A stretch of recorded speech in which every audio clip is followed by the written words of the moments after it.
Yes. Yeah. Wow, Jack Russell, straight off the stage. I got to tell you, Jack, like I said, I go back to Dante Fox at the Starwood. Wow. You know, watching your career, watching you survive what you've done and still kicking.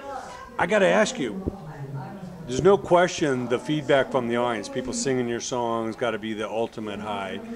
But when you step off stage and these people have these personal stories, how your song, your show, your music means so much to them. It's a soundtrack to their life, or they, you know, it brings them back to some certain moment.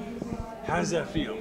You know, it's indescribable, really. I mean, it kind of surreal. It's like, yeah, and it's just such you're just playing music. It's such a great feeling. Yeah, but you know, it's so much more than that, man. It's like when people do come up and they tell you those personal stories, you know, it brings me back to when I was a kid. Yeah. You know what I mean, and the bands that were the soundtracks of my life. Sure. You know what I mean, so, you know, Led Zeppelin, Aerosmith, Alice Cooper, you know, all the bands, and you could have told Steven Tyler that story, or yeah. Well, you know, what's really cool is like, I used to go in, and I remember being a kid and sneaking out in the middle of the night in the back room. We had our stereo, and I'd put like the Toys in the Attic record on. I'd put the headphones on. I'd be out there just dreaming about being a rock star, pretending I was talking to Steven Tyler on the phone. We were friends, you know. And then one day I'm talking to Steven Tyler on the phone, and we are friends. I'm like, whoa, wait a minute. I used to pretend this stuff, you know. Man. It is so cool. Dreams can come yeah, true. they do come true. If you really believe in something. I mean, you know, I've known since I was 6 years old that I was going to be a rock star. I hate this. It's a horrible term, but, you know, take it for what it is. I don't mean to appear like I'm a rock singer, man. Rocks, exactly. I was going to be a successful rock singer. And it was like I put on the Beatles' Help album my parents got me for my 6th birthday. And it was like this overwhelming knowledge. It was like a spiritual experience. And I was like, whoa, that's what I'm going to do when I get older. You know what I mean? Before that, I wanted to be an archaeologist. You know, now I'm a fossil. Well, still kicking ass, man. New music, new album out there. Great label like Frontiers, really wanting Jack Russell to make new music, man. How's that feel? Because, you know, so many people want to, you know, play only the old stuff, or they want to talk about that. But we know, man, a vibrant band, a vibrant writer, vibrant singer, it's in your blood to make new stuff. Yeah, you know, I think it's like without change or without growth, it's like you might as well put a fork in it. I don't want to be one of those bands that just go around and live off their past. Yeah. I mean, whether or not that's the reason people come out, yeah, sure. Yeah, I mean, that's what brings them out, let's face it. Sure, but, sure. you know, in the middle of all that, you want to introduce them to some new stuff, and hopefully they'll pick up on it and go, wow, this is really cool, you know? And, I mean, the day I stop writing is the day I just hang it up, because, I mean, if I can't put that emotional, it's like therapy to me. You know, it really is. It's very cathartic. And it's that new song, was it My Addiction? My Addiction, yeah. Wow, man, how's that? What does that mean to you? I know you say, I don't want to preach to anybody, but I'm alive because I'm sober. Yeah, well, that's exactly it. I mean, it was just about, it was one of those songs that, like Save Your Love, that just kind of like wrote itself.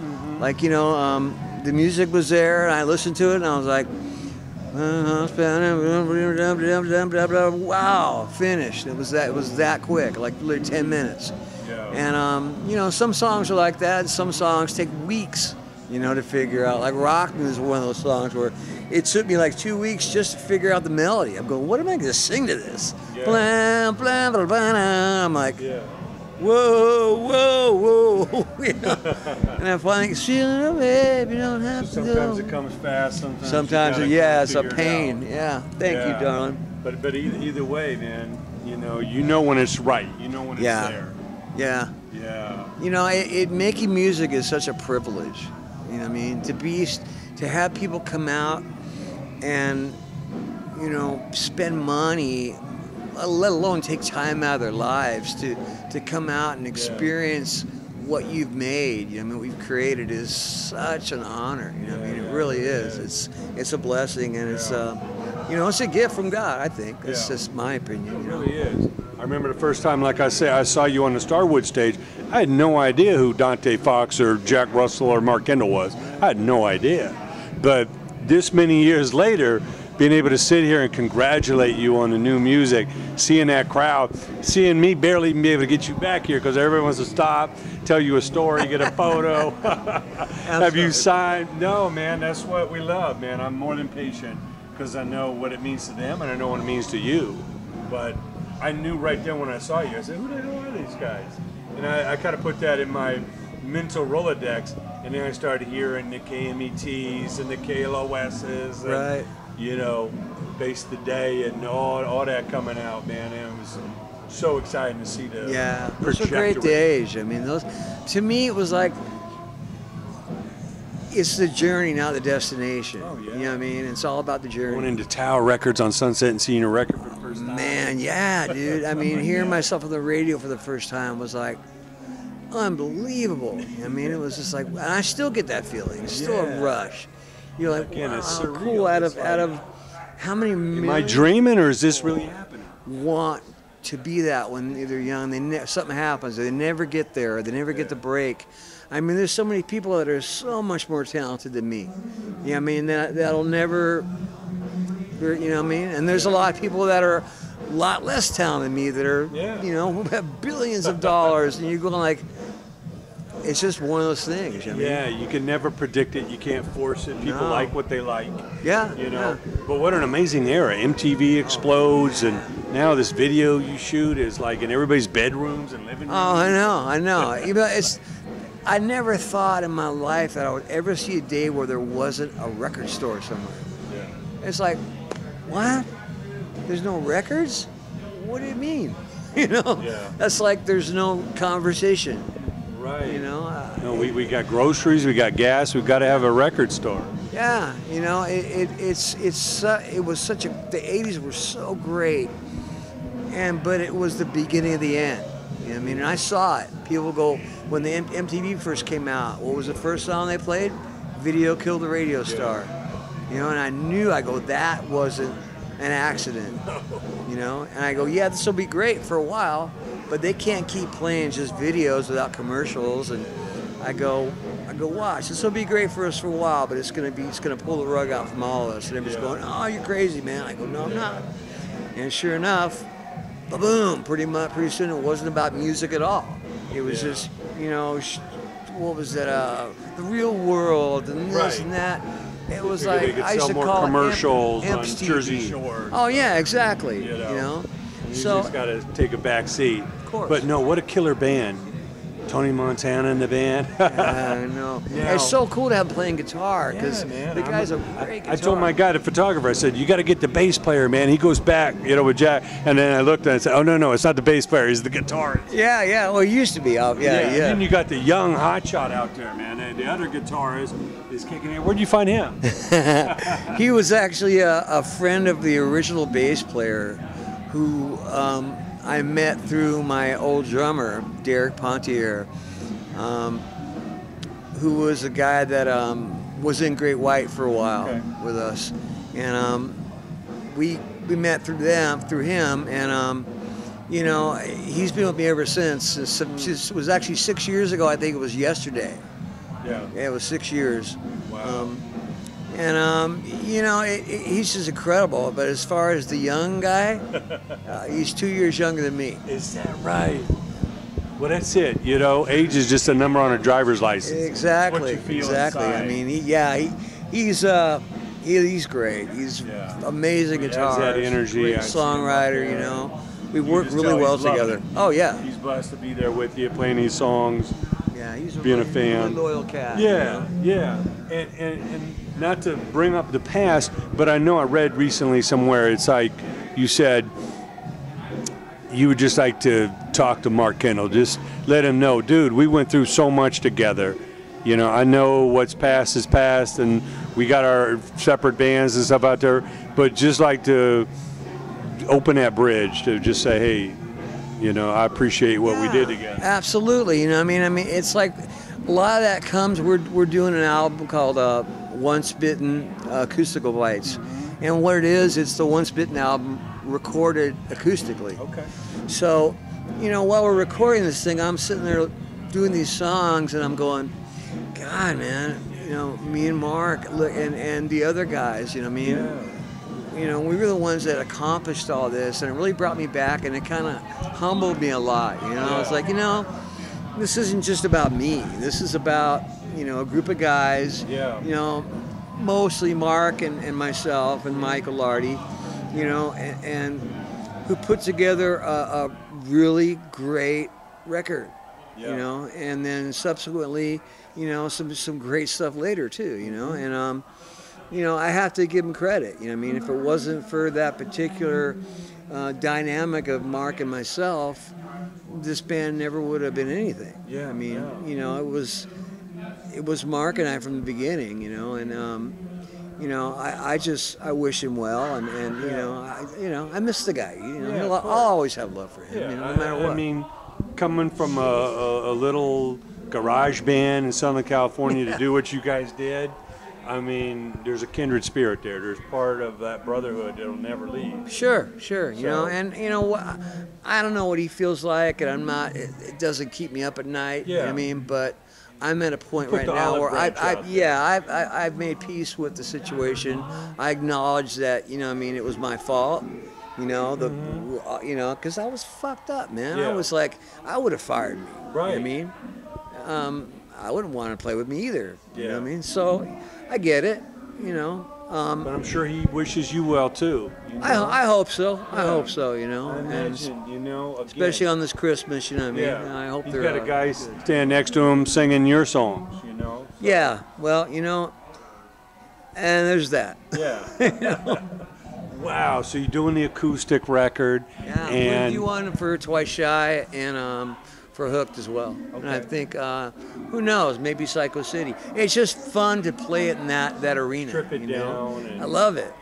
Robbie and I, we go out and we do. If the song can't rock with just the acoustics and a voice. That's exactly it. That's exactly how Mark and I always thought. We said, look, if we can't play a song with just a guitar and a vocal, then there's no point working on it.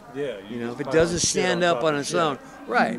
If it doesn't stand up with just a guitar and a voice, you're just polishing a turd. Yeah. That's it. So that's how we always. That was the test. Yeah, that's it.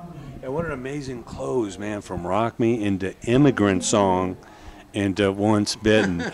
I mean, I know your love for Plant and Page and Zeppelin, and when I heard you launch into that, I'm looking around the crowd like, wow, this is a hell of a version. And I'm looking at you like, man, can you pull those notes off? This is Robert Plant. Well, I've been very fortunate in that regard to where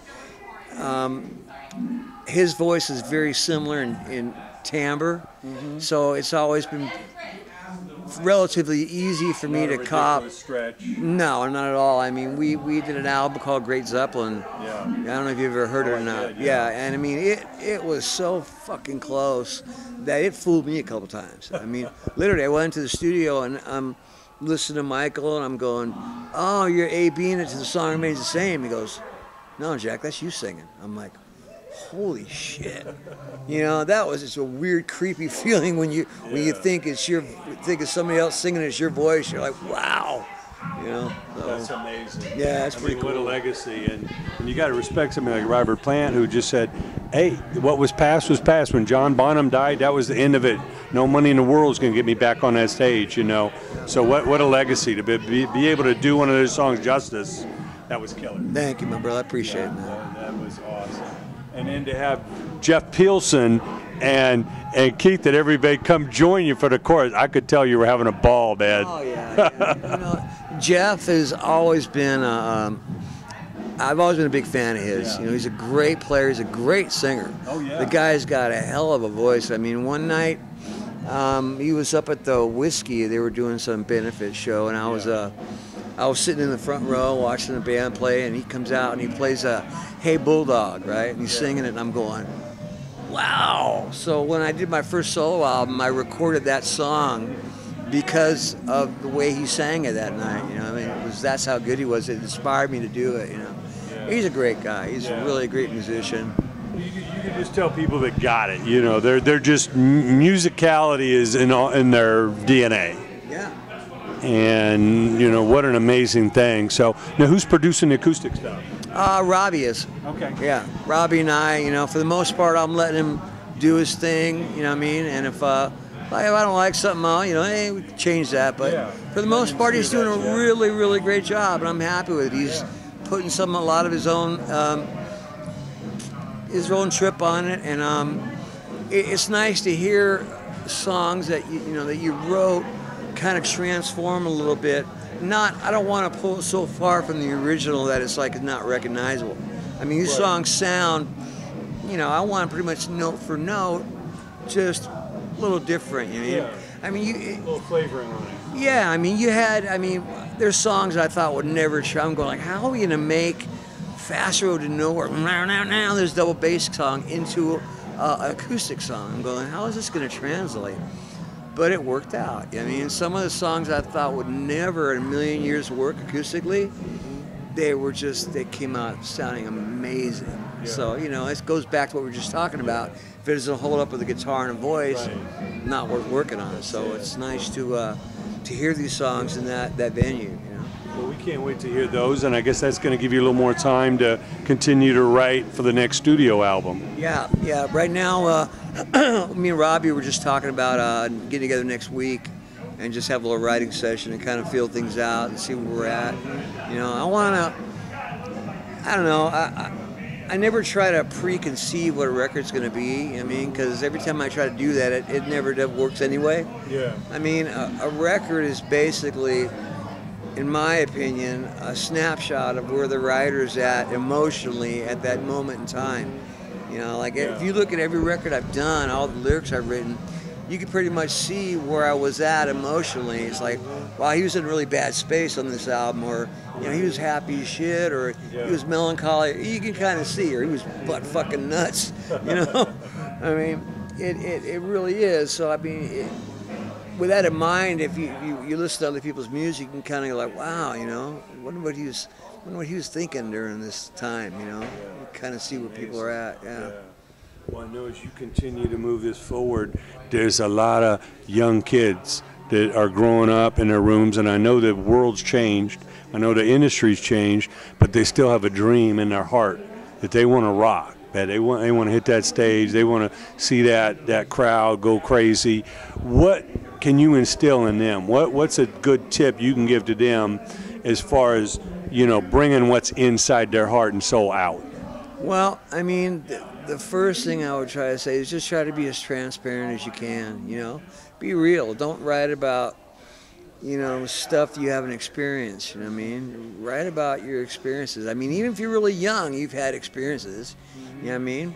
Or if you haven't, you know, if you're like when I was 11 years old, I mean, I didn't have that many experiences to write on, you know what I mean? Yeah. So I just kind of like took words and you know, and kind of like from songs I'd heard before and just kind of like put stuff together, you know what I mean? But even back then, even if I look back on those songs so many years later, I kind of go like, wow, you know what I mean? I could think about, okay, when I was 12 years old, and I read a song that I wrote, and I go, you know what? That's what I was going through. And I started realizing that these words weren't just made up. They're actually, I was speaking from inside, you know what I mean? So just be honest. That's the thing, you know, be honest with people, because the thing about music is, to me, what makes it so like the universal language is that we all go through the same experiences, you know what I mean? Maybe not exactly, I mean, but you know, for the most, we all have the same. We all go through heartbreak. You know, right, exactly. You know, we all go through pain. We feel love. You know, you feel loss. You feel, you know, joy and magic, and you know, and that's what music expresses. You know what I mean? I mean, I don't know about me, I don't know about you, but if I want to feel a certain way, I go, okay, I can go put this song on, and it's going to take me right here. Or if I want to cry, I can put this song on, it'll take me right there. You know, there's a song for everything, you know what I mean, which is so cool. You know? Yeah, it's like a drug that doesn't hurt you, you know, unless you turn up too loud. You know? And thanks for your part in keeping music alive, because, you know, some people, you know, want to put the coffin shut and nail it down, and we say no, there's more new music, there's great bands, You know, maybe this younger generation's got a shorter attention span, whatever it is, but we hope they can experience at least a portion of what we did. And thanks for bringing that to us, man. You made some great records, and thank you, man. yeah, we love them, and it's special when we see those songs done live, and it's just good to see you back and healthy and rocking these stage, man. I know the crowd was thrilled, and Frontiers loves you, man. We're ready to hear some new music, and thanks so much, Jack. Thank you, my friend. I appreciate it. Thanks for your time. If I could get a